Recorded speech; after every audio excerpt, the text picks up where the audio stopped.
Israel మీద దాడులను కొనసాగిస్తున్నట్టు Iran revolutionary gourd Corp మంగళవారం ప్రకటించింది.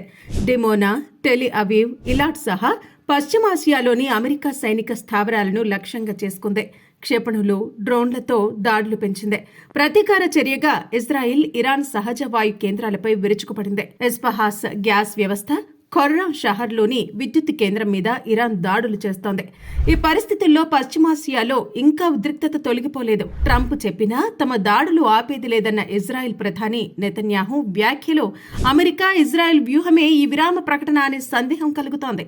ఆయన మాటలకు అనుగుణంగా ఇజ్రాయెల్ మంగళవారం బీరూట్లోని హెజ్బుల్లా స్థావరాలపై 7 దశల్లో వైమానిక దాడులు చేసింది. ఇజ్రాయెల్ దాడితో టెహరాన్లో ఒక అణుశాస్త్రవేత్త సహా 2 చిన్నారులు మరణించారు. అమెరికా 2 నాల్కల ధోరణితో ప్రవర్తిస్తోందా? దాడులకు విరామం అంటూనే విధ్వంసాన్ని కొనసాగిస్తుందా? ప్రస్తుతం ఇరాన్లో పరిస్థితి ఈ మాటలే నిజమని నిరూపిస్తోంది. అయితే తమ విద్యుత్ కేంద్రాల మీద దాడులు చేస్తే ప్రతిఘటిస్తామని ఇరాన్ హెచ్చరించింది. ఇంధన మౌలిక సదుపాయాలకు హాని తలపెడితే బదిలిస్తామని ఇరాన్ డిఫెన్స్ కౌన్సిల్ ప్రకటించింది. హోర్మోజ్లో తటస్థ దేశాలు చమురు రవాణా కొనసాగించుకోవచ్చని ఇరాన్ భరోసా ఇచ్చింది. కేవలం ఇరాన్ ఇంధన మౌలిక సదుపాయాల మీద దాడులను మాత్రమే ఆపామని అమెరికా వ్యాఖ్యానించింది. టెహరాన్ మీద దాడులు ఆగవని ప్రకటించి ప్రపంచాన్ని ఆశ్చర్యపరిచింది.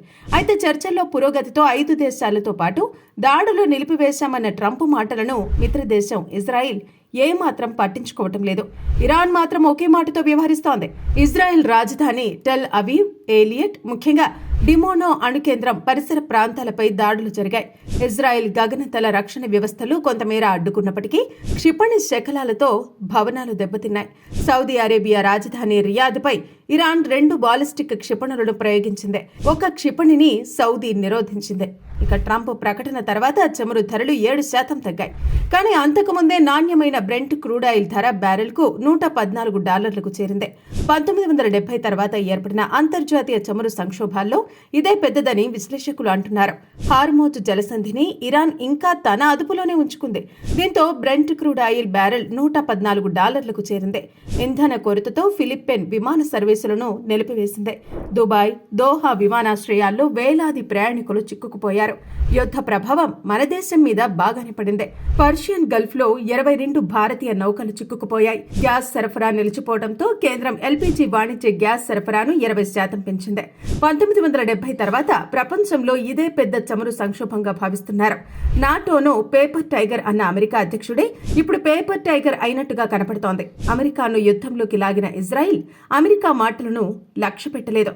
దాడులకు అమెరికా ఇచ్చిన విరామాన్ని పాటించడం లేదు. ఇది యుద్ధ విరామం కాదని తిరిగి సర్వశక్తులు కూడగట్టుకునే వ్యూహమన్న విశ్లేషణలు వినిపిస్తున్నాయి.